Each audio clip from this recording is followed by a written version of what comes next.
কেমন জান্নাতে আমরা যাব। বিশ্বনবী কিভাবে জান্নাতকে আমাদের সামনে চিত্রায়িত করেছেন, পোট্রে করেছেন। তিনি বলেছেন, জান্নাতীরা যখন জান্নাতে ঢুকবে, ফেরেশতারা জান্নাতীদেরকে বলবে, ওয়া ইন্না লাকুম আন তাসিহু ফালা তাসকামু আবাদা। ও জান্নাতীরা, তোমরা আজীবন সুস্থ থাকবা, কোনোদিন অসুস্থ হবা না। সুবহানাল্লাহ বলেন। আচ্ছা, আজকের এই মাহফিলে যারা এসেছেন কোনোদিন অসুস্থ হন না, এরকম কে কে আছেন? হাত তোলেন তো দেখি।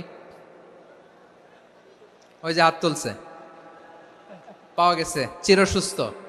তোমরা কোনোদিন অসুস্থ হও নাই? অসুস্থ হও নাই? তা তুমি আর জান্নাতে যে কি করবা? তুমি তো জান্নাতেই আছো তাইলে।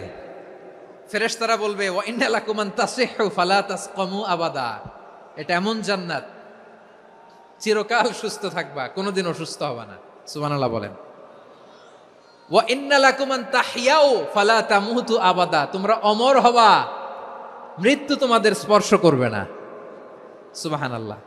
অমর হওয়ার জন্য আমরা কত কিছু করি। জান্নাতে গেলে অমর হওয়া যাবে, ঠিক কিনা বলেন? তোমরা চিরকাল বেঁচে থাকবা, তোমরা আর মরবা না। ওয়া ইন্না লাকুম আন তাশিব্বু ফালা তাহরামু আবাদা। তোমরা চির যুবক থাকবা, আর বার্ধক্য তোমাদের স্পর্শ করবে না। সুবহানাল্লাহ বলেন। এই দুনিয়ার সুখ আনন্দকে নষ্ট করে দেয় বার্ধক্য। মানুষ বুড়ো হতে চায় না। দেখবেন যে দাড়ি যার